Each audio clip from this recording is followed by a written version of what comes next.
Hello everyone. Today we are going to discuss Degree Second SEM English Section A Grammar Items.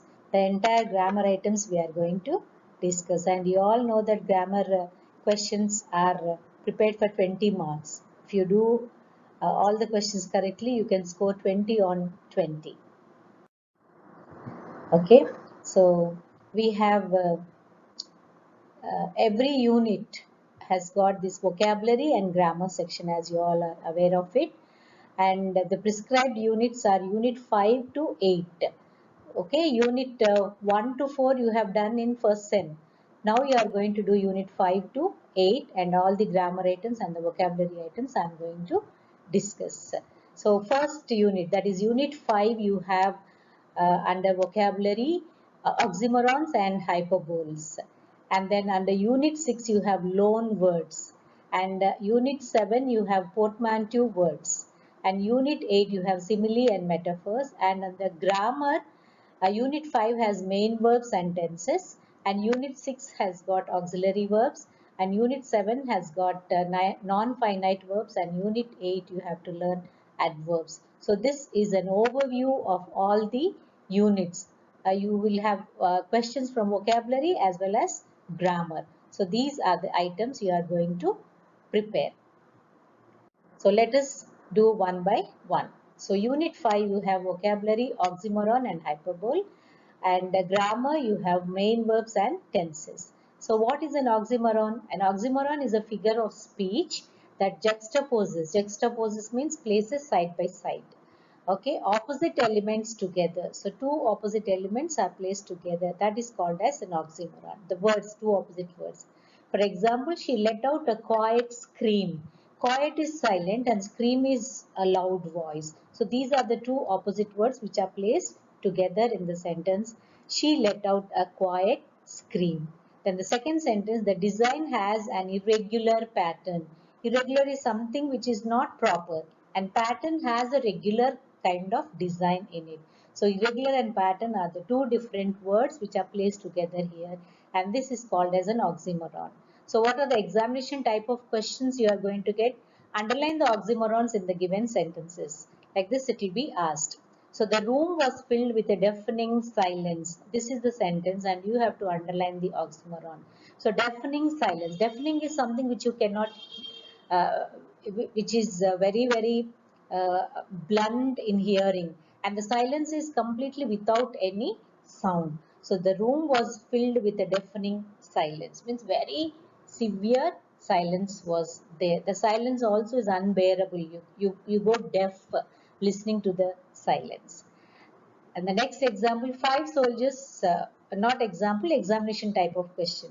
Five soldiers were wounded in friendly fire. See, fire is something very ferocious and very violent.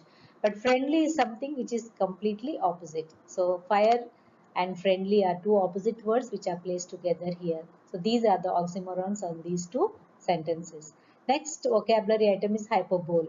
This is also a figure of speech in which exaggeration is used for emphasis or effect. So for example, the suitcase weighed a ton. Ton means nearly 1000 kgs. So a suitcase cannot weigh 1000 kgs or ton. So in this sentence, this is a hyperbole. She is as skinny as a toothpick. So this is also impossible, but these are the two. This is an exaggeration over there. Okay. So deafening silence and friendly fire you are supposed to underline. So the answer is wait forever. You never wait for a bus forever for such a long time. Ever means never ending.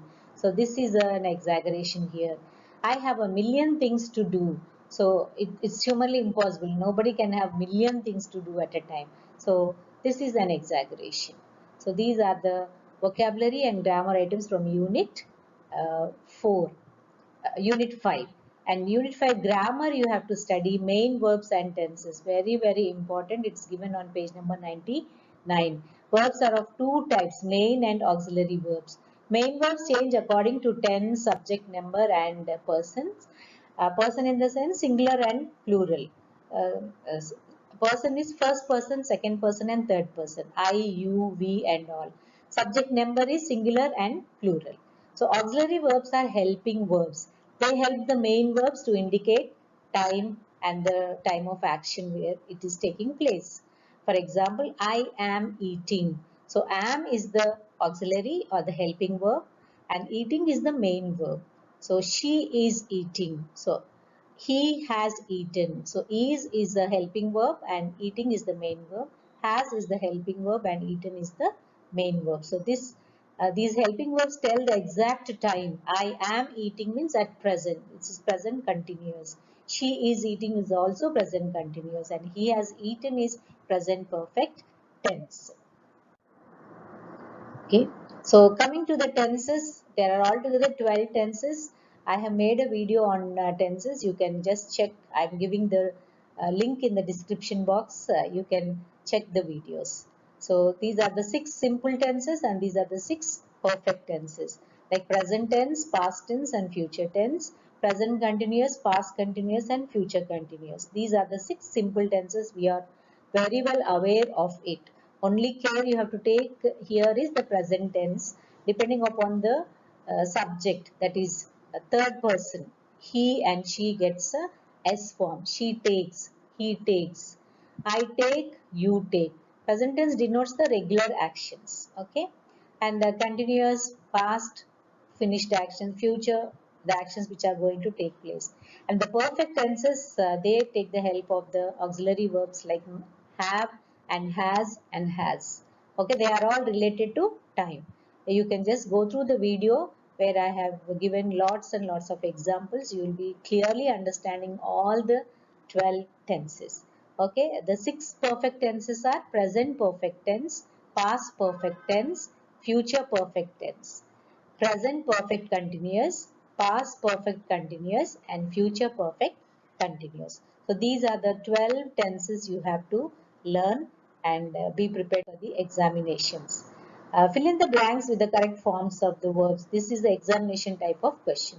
Sheila dash dash very hard these days.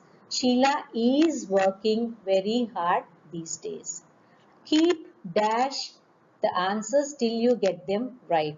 Keep guessing the answers till you get them right. So all the 12 tenses can be asked. So all of you be ready with the 12 tenses. Now coming to unit 6, you have vocabulary for loan words. What is a loan word? Loan word is a word taken from a foreign language. Example, algebra, bazaar, giraffe, sheikh. These are the words taken from Arabic. Like that, there are many words which are taken from the other languages like Greek, Latin, French, Spanish, Telugu, Urdu, all from all the languages. English has borrowed the words. So it's given on page number 119. You can just have a look at it. And the grammar talks about auxiliary verbs. I told you auxiliary verbs are helping verbs. Example, am, are, is, was, were, been. These are all be forms. Can, may, might, could and must are the models. So examination type of questions you'll ask, you'll be getting like, you'll be asked to underline the helping verbs and main verbs. So I could come along with you. Could is the helping verb and come is the main verb. This tells the ability. Okay. The visitor has been waiting for a long time. Has been is the helping verb or the auxiliary verb and waiting is the main verb over there. Now coming to unit 7, you have vocabulary dealing with portmanteau words. They are given on page number 133.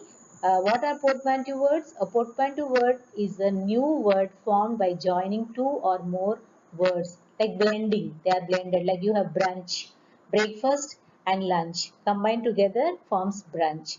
So what are the examples? Biopic. Biography and picture are combined to form biopic. Blog. Web and log are combined to form blog. So examination type of questions you will get, figure out the original words from the given portmanteau word. Spock is the word given. So you have to fill in the two original words. This is the examination type of question. So all of you prepare all the given words on page number 133. Spoon and fork put together, it forms Spock. Hangry, hunger and angry combines to form hungry. Then the grammar, you have to learn non-finite verbs. So what are non-finite verbs? A non-finite verb is not affected by tense, person or number. They are not main words. They are the non-finite verbs. So for example, you can look at the verb travel.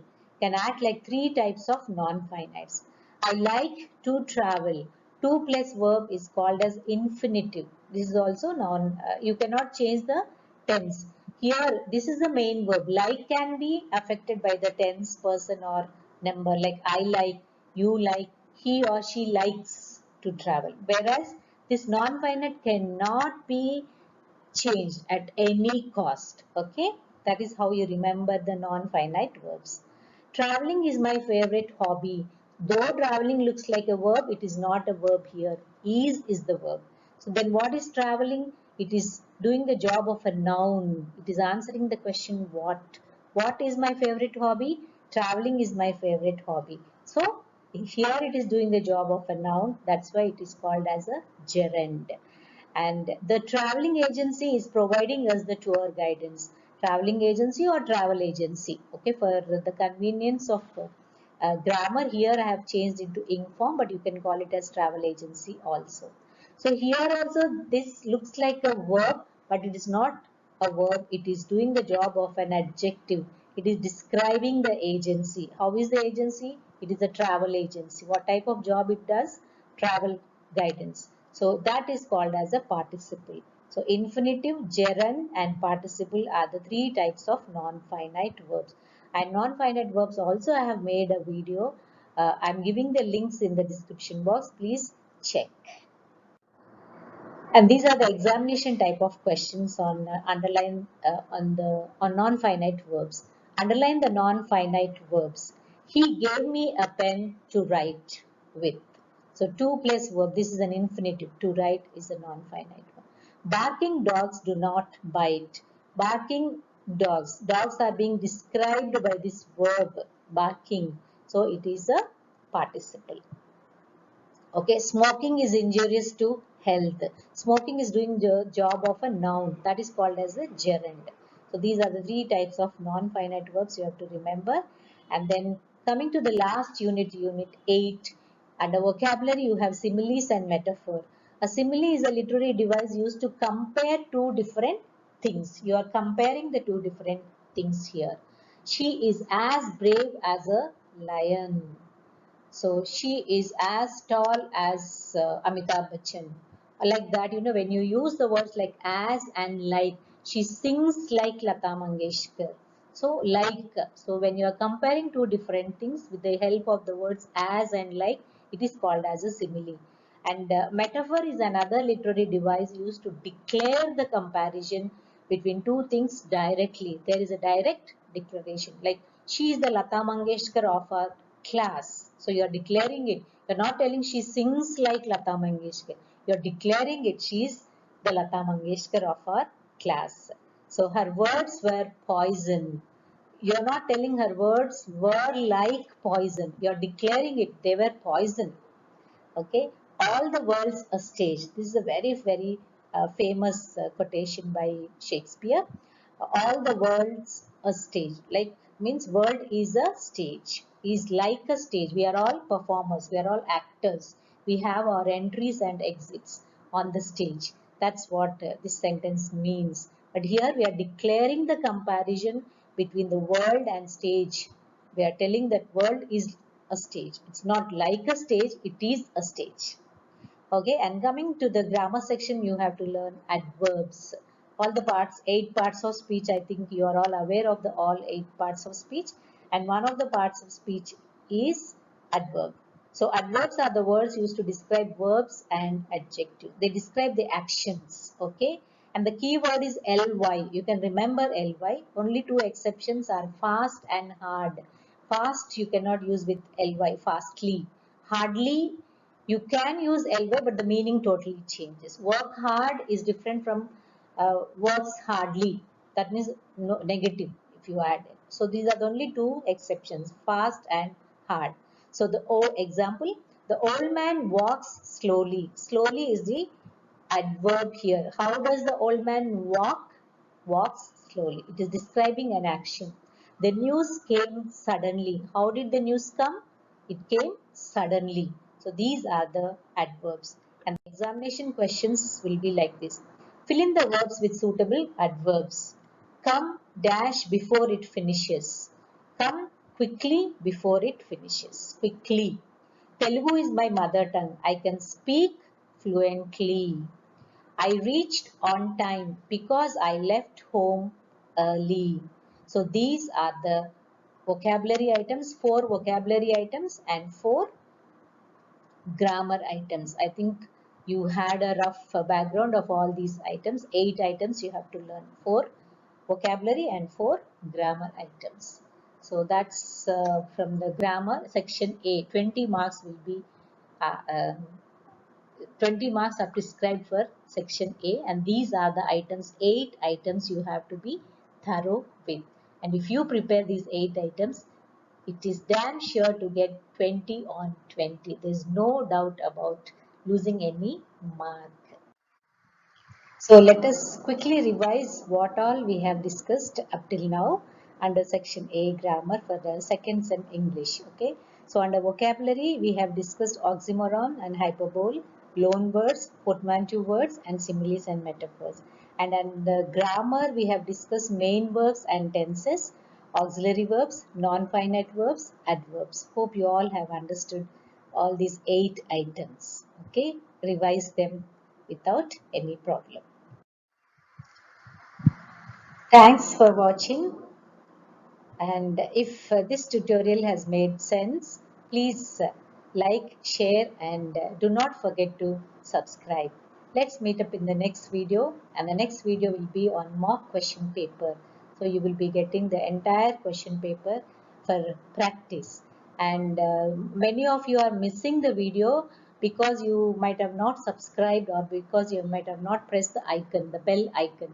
All of you please press the bell icon so that you know all the educational videos which I made, you will be getting the notification. So some of you are missing it and you are repeatedly asking for the videos. So next video will be on the mock question paper. Bye for now. Take care all of you.